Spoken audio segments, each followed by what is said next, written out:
शुरुआत वहीं से कीजिएगा कि 2004 से 14 के बीच में जब यूपीए की सरकार थी तब कितनी यूनिवर्सिटीज में जाकर राहुल बोलते थे? देखिए अंजना जी, मुझे आज तरस आता है भाजपा प्रवक्ता, उनका एजेंडा देखिए। जब से डिबेट शुरुआत की है, राहुल गांधी जी ने क्या बोला, क्यों बोला, किस लिए बोला, सारी डिबेट उसके ऊपर है।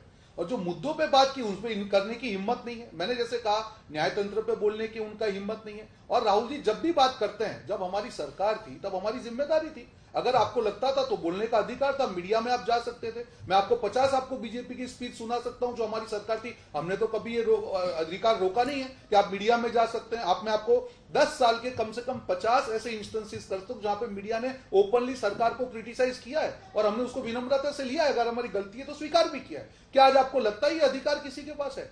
देखिए, अभी ये जो भाजपा प्रवक्ता बात करते हैं उनकी मजबूरी देखिए। आज देश की बात कर रहे हैं। आज मैं प्रधानमंत्री जी का भाषण सुनवाता, उन्होंने क्या कहा कि हमको शर्म आ रही है, जो आप भारत में पैदा 2014 से पहले हुआ उसको शर्म आती थी कि मैं भारत में पैदा हुआ। ये हाल था क्या हमारा? ये हाल था। मैं किसी एक सरकार की बात नहीं कर रहा हूं अंजना जी, सारी सरकारों ने मिलकर, जिसमें वाजपेयी जी भी थे, सबने मिलकर देश को बनाया है। तो प्रधानमंत्री जी का यह कहना कि 9 साल के बाद में हमको शर्म आ रही थी, तब देश का अपमान नहीं होता है। तो ये सिलेक्टिव कैसे हम कर सकते हैं? आप जा जाके बोलते हैं। 50 बार प्रधानमंत्री जी ने बात की है, 50 बार प्रधानमंत्री जी ने जिनपिंग की तारीफ की है, चाइना के झूले की तारीफ की है, सब कुछ किया है। तब आपका कहां देश प्रेम कहां चला जाता है? और जब कांग्रेस पे आता है, आज राहुल जी ने कहा, जयशंकर जी ये कहा, उनके जो मंत्री है, कि नहीं हम तो चाइना मजबूत है, हम उसके ऊपर कैसे अटैक करें? क्या ये गलत नहीं है? क्या ये चाइना के साथ जो आप जो माफी वीर बन के घूमते हो, क्या ये गलत नहीं है? कोई गुस्सा नहीं है, ये कहना कोई गलत नहीं है। और मुझे ये नहीं लगता है कि ये सच को, अगर इंटरनेशनल प्लेटफॉर्म पे सच को कहीं देश बीच में नहीं था, अगर हम लोकतंत्र को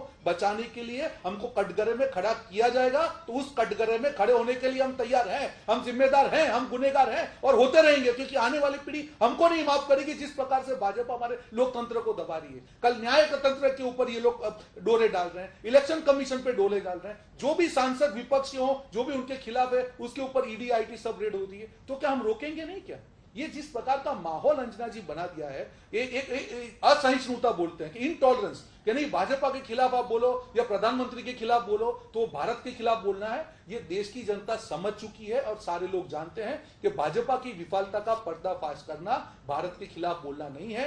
इस सरकार की जो पाप है वो अब 9 साल के बाद उछल उछल कर बाहर आ रहे हैं। और सुधांशु जी इतने नॉलेजेबल हैं, 9 साल की सफलताओं की मैं बात करूंगा, अभी बिखर जाएंगे। उनके प्रधानमंत्री जी ने कहा था कि किसान की आय 2022 के अंत में दुगनी हुई, उगनी हुई क्या? 5 ट्रिलियन इकोनॉमी हुई क्या? हर भारतीय को घर मिला क्या? हर भारतीय को 24 घंटे बिजली मिली क्या? मैं जब गोल्ड पोस्ट की बात करूंगा तो ये बिखर जाएंगे। मैं बनूंगा 2 करोड़ नौकरियों की बात तो ये बिखर जाएंगे। 15 लाख की बात करूंगा तो बोले कि जुमला है। तो इनको पकड़े तो पकड़े कहां? आप राहुल गांधी जी ने इतनी सारी स्पीच दी और इनके लिए बोलने के लिए क्या है? अरे उन्होंने ये कहा था, ये सही गलत। अरे भाई साहब, राहुल जी ने जिस इश्यू पे बात की, आपको लगता है कि गलत है तो राहुल गांधी तो डिबेट के लिए तैयार है। आप करके दिखाइए ना, क्यों दूर भाग रहे हैं? हकीकत यह है अंजना जी, भाजपा का जो डर है वो उनके अहंकार के नीचे डर छिपा हुआ है। आज अहंकार से वो लोग हर आदमी को रोकने का प्रयास करते हैं, क्योंकि डर है कि अगर ये अहंकार चला गया और ये डर चला गया तो उनकी हकीकत देश के सामने आ जाएगी। और वो नहीं चाहते हैं कि ये अहंकार और डर के आवरण में उनकी हकीकत देश की जनता के सामने आ जाए। सुधांशु जी जवाब दीजिए। उनका सीधा कहना है वो बीजेपी के खिलाफ बोल रहे हैं विदेश में जाकर, और बीजेपी देश नहीं है, आरएसएस देश नहीं है, ये कह रहे हो। हाँ, हम बता रहे हैं। देखिए, मैं वर्तमान का भी जवाब देता हूं और भूत का भी, और उससे कांग्रेस का भूत उतारने का प्रयास करता हूं। इन्होंने कहा हम वर्तमान पे नहीं बोल रहे हैं, तो लास्ट वीक का ही आईएमएफ की जो चीफ है क्रिस्टीना जॉर्जिवा, उनका इंटरव्यू कोई भी जाके चेक कर सकता है। उन्होंने कहा है कि भारत अगले वर्ष में वर्ल्ड की इकोनॉमी में ब्राइटेस्ट स्पॉट होने जा रहा है और ये वर्ल्ड की इकोनॉमिक ग्रोथ में 15% का कंट्रीब्यूशन करने जा रहा है। ये कौन कह रहा है? आईएमएफ का चीफ। और जिस आईएमएफ में डॉक्टर मनमोहन सिंह भी रह चुके हैं, इतना आसान नहीं होगा आपको उसको वो कर पाना। आज हम second biggest manufacturer of mobile handset हो गए। आज चाइना से छीनकर हमने 25% एप्पल के फोन भारत में बनने लगे हैं। सबसे बड़ी फैक्ट्री सैमसंग कंपनी, सैमसंग की दुनिया की सबसे बड़ी फैक्ट्री भारत में बन गई है। आज हम सोलर एनर्जी में नंबर 1 के देश हो गए। और हमने सबसे कम लागत में मंगलयान भी बनाने में सफलता हासिल कर ली है। हमने अभी विमान वाहक युद्धपोत अपने आप बनाने में सफलता हासिल कर ली है। बहुत सारी चीजें हैं और आईएमएफ के डाटा के अनुसार 10 साल पहले 22 करोड़ लोग भारत में गरीबी की रेखा के नीचे थे, आज 10 करोड़ रह गए, यानी हम 12 करोड़ लोगों को निकालने में सफल हुए। कोविड के दौर के बावजूद अब एक्सट्रीम पॉवर्टी में केवल 1% पॉपुलेशन रह गई है। अब देखिए, ये तो हुई वर्तमान की बात। अब आपसे यह कहना चाहता हूं, आपके सामने तो समस्या यह है, जब आपको विदेशों से पता नहीं कैसा एक मतलब अजीब प्रकार का आकर्षण है। हमारी सरकार तो छोड़िए अंजना जी, जब इनकी सरकार थी तो भारत की संसद के 60 सांसदों ने यूएस सीनेट को लिख के भेजा था कि मोदी जी को वीजा मत दीजिएगा, जबकि मोदी जी ने वीजा के लिए कभी जिंदगी में अप्लाई नहीं किया था और उसमें कांग्रेस के सांसद भी शामिल थे। अरे भाई, तब तो आपकी सरकार थी, अगर आपको आपत्ति थी आप पासपोर्ट कैंसिल कर देते। यह भारत की लोकतांत्रिक व्यवस्था का अपमान, भारत की संप्रभुता का अपमान, भारत के सम्मान का अपमान, भारत की न्याय व्यवस्था का अपमान। मगर मोदी जी से किसी तरीके से मोदी जी का अपमान करने का मौका मिले तो सारा अपमान करने को तैयार है। अब जब ये कहते हैं कि हम जुडिशरी की बात कर रहे हैं, 70 साल में कभी नहीं हुआ, तो अंजना जी हमको सुनाना चाहते हैं। What is happening in the political world? What are the forces at work which want to destroy a developing economy?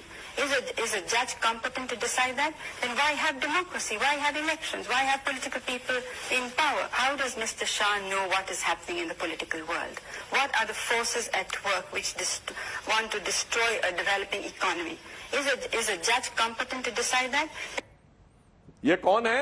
स्वर्गीय इंदिरा गांधी, जो कह रही है जज कौन होता है ये तय करने वाला, डेमोक्रेसी तय करेगी। जज के लिए भी कह रही है ये कौन है, इनको क्या समझ है कि देश में क्या हो रहा है। और इतना ही नहीं मान्यवर, कमिटेड जुडिशरी की बात कही, 3 लोगों को सुपरसीड करके चीफ जस्टिस बनाया। वो तो छोड़िए अंजना जी, अपनी पार्टी के सदस्य को, अपनी पार्टी के सांसद को इस्तीफा दिला के हाईकोर्ट का जज बनाया, गुवाहाटी हाईकोर्ट का जस्टिस बहरुल इस्लाम। फिर उन्होंने इस्तीफा दिया, कांग्रेस के राज्यसभा सदस्य थे, लोकसभा का चुनाव लड़े, चुनाव पोस्टपोन हो गया तो दोबारा जज बन गए।